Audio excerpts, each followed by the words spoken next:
बारामतीमध्ये आज नमो महारोजगार मेळावा। मुख्यमंत्री आणि दोन्ही उपमुख्यमंत्री बारामतीमध्ये मेळाव्यासाठी दाखल। नमो महारोजगार मेळाव्यानिमित्त मुख्यमंत्री पहिल्यांदाच बारामतीमध्ये।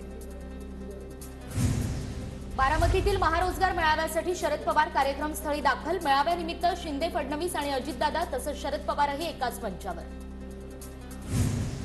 बारामतीत नमो महारोजगार मेळाव्याच्या निमित्तानं महायुतीची बॅनरबाजी। मुख्यमंत्री आणि दोन्ही उपमुख्यमंत्र्यांचे स्वागताचे बॅनर। बारामतीत झळकले एकनाथ शिंदे यांचे बॅनर। अनाथांचे नाथ एकनाथ शिंदे अशा आशयाची बॅनरबाजी तसंच शिंदेंच्या विविध कामांसंदर्भातही बॅनरवर उल्लेख।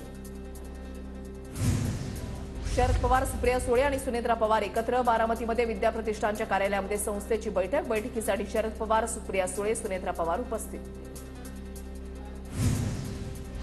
अजित पवारांकडून बारामती पोलीस ठाण्याची पाहणी। बारामती पोलीस ठाण्याचं आज उद्घाटन होणार।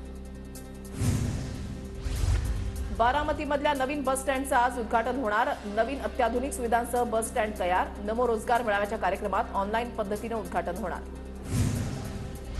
पुण्याच्या तुळापूरमध्ये शिंदे, फडणवीस आणि अजितदादांच्या हस्ते विविध विकास कामांचं भूमिपूजन। तुळापूरमध्ये तिघांची सभा, सभेची जय्यत तयारी सुरू। शिखर बँक घोटाळ्याचा सी समरी अहवाल सत्र न्यायालयामध्ये सादर। 15 मार्चला अहवालावर सुनावणी। 70,000 कोटींच्या सिंचन घोटाळ्याचे आरोप असतानाही अजित पवारांना डीसीएम बनवलं। सिंचन आणि शिखर घोटाळ्यावर फडणवीसांनी उत्तर द्यावं, तर भविष्यात अशोक चव्हाणांना सुद्धा क्लीन चिट मिळणार, संजय राऊतांचं वक्तव्य।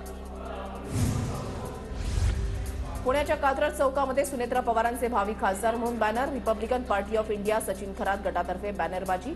खड्याळ तेच अजितदादांचे पुतणे योगेंद्र पवार, सुप्रिया सुळेंचा प्रचार करणार। 5 आणि 6 तारखेला योगेंद्र पवार बारामती तालुका दौऱ्यावर।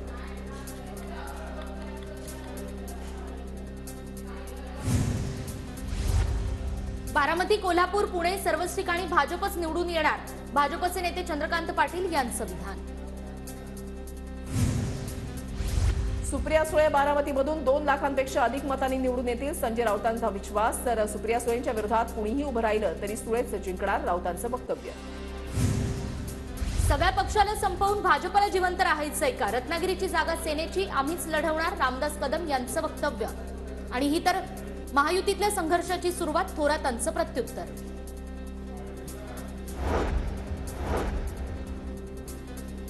विनायक राऊतांचा 100% पराभव होणार, आशिष शेलार यांचा दावा।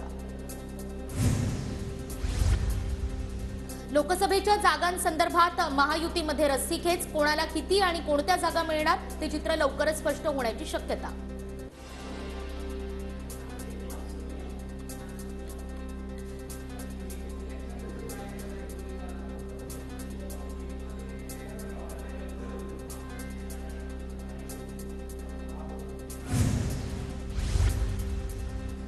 डॉक्टर अंकुश देवसरकरांची हिंगोली लोकसभा लढवण्याची तयारी। देवसरकर हे अशोक चव्हाणांचे निकटवर्तीय। चव्हाण भाजपामध्ये गेल्यानं देवसरकर महायुतीकडून लढण्याची चर्चा। शिरूर लोकसभेसाठी माजी आमदार विलास लांडेही इच्छुक। अजित पवार माझ्यावर अन्याय होऊ देणार नाहीत, विलास लांडेंना विश्वास।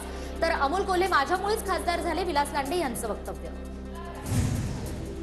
मवियामध्ये कोणतेही मतभेद नाहीत, प्रकाश आंबेडकर मवियाच्या बैठकीमध्ये सामील होणार, संजय राऊतांचा दावा।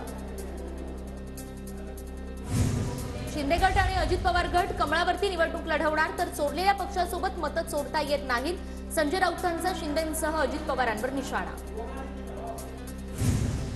केंद्रीय मंत्री नितीन गडकरींची काँग्रेस अध्यक्ष मल्लिकार्जुन खरगेंसह जयराम रमेश यांना नोटीस। मुलाखतीमधील व्हिडिओ चुकीच्या पद्धतीने ट्विट करून बदनामी केल्याचा आरोप।